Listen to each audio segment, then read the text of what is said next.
Thank you for joining us in this interview today with Sathish. Sathish, thank you for spending some time with us. Please do explain us a bit for what company you work. I work for a company called UCB. UCB is a global biopharmaceutical company focused in creating value for people living with severe diseases in immunology and neurology. Yeah. At UCB, I work for global IT, so I'm responsible for IT applications management across the landscape of UCB and the value chain. So I'm responsible primarily in the role to design and implement operating models to sustain an application delivery across the company.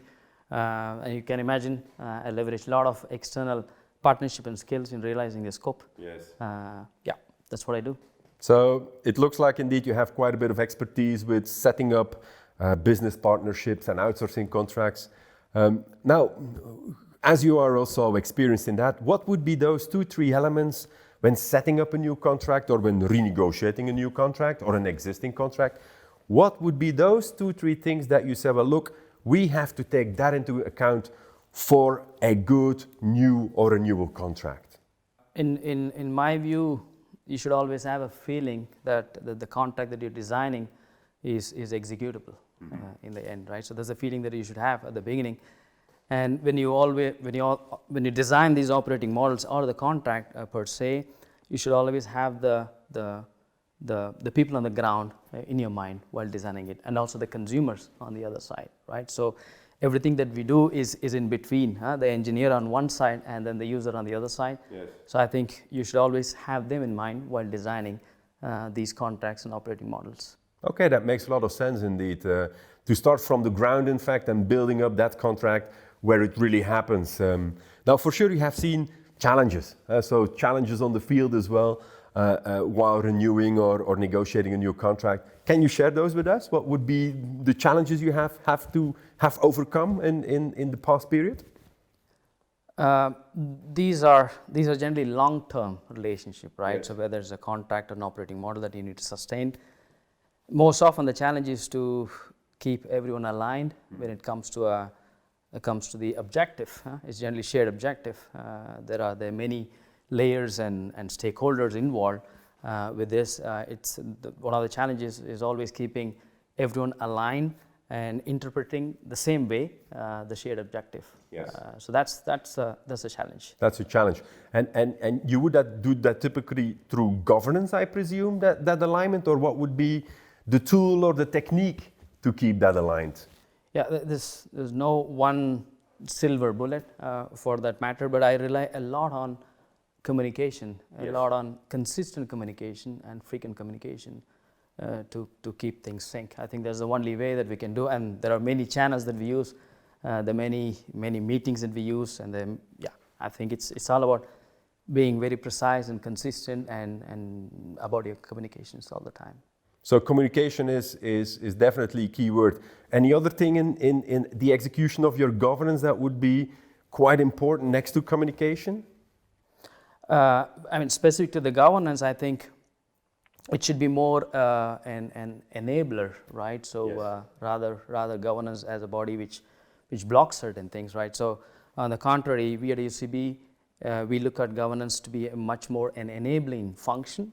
Enabling means enabling faster decisions up the chain so that things are not stuck at layers when it comes to decisions, right? Escalation, so it escalates faster, right? Escalation not in the bad sense, right? So the decision are enabling taken, the decision making. Yeah, absolutely, Yes. it's taken faster, and then it doesn't take time, right? It's all about the timely decisions when it comes to such things as well. Yeah. So, and that is, of course, communication and enabling the decision making in governance. Of course, you have seen, I believe, where things did not work well. So you have been in the field with some experience. Maybe you can share as well with us where some things in that you have tried in governance were more failing and were not really an enabler for that decision making and communication. It's not. I mean, I've certainly experienced certain things, right? Whatever that you design and implement, it becomes at times difficult to execute certain things. But the learning for me is all about going back to the books, or not always looking at the contract, but you should have a kind of a relationship with your partners, that you're able to discuss things and change things if need by, irrespective of what is written in the contract. Yes. Right. So that's contract is there for a purpose, of course, right? So we need to go by what has been agreed over there. But I think you should also have a certain sense of relationship where you can always have the discussions in an ever-changing world, right? So what's written 2 years before is not applicable now, right? True. So true. So I think we need to keep a balance of how strongly we refer to a contract versus how good your relationship is balanced. Now, one of these things to do good governance, I believe, is to talk about the right numbers, to talk about the correct figures and facts. And very often there is some technology that can support you in making sure you have the good dashboards and good results. Now, how important is for you as a contract owner the use of such technology to manage and monitor your contracts and your outsourcing agreements? They're extremely important when it comes to reviewing a performance, right? So the classic SLAs and the KPIs on one hand. We have dashboards which relied on technologies. Some are in-house technologies that we have built on our own, and etc. Yes, we rely on technology to have the dashboards, to have a single source of truth, if you may. And then have the right numbers and also look at the perception. I presume indeed that when you have to do it all with paper, and that will not really facilitate your collaboration in between the partners, I would say.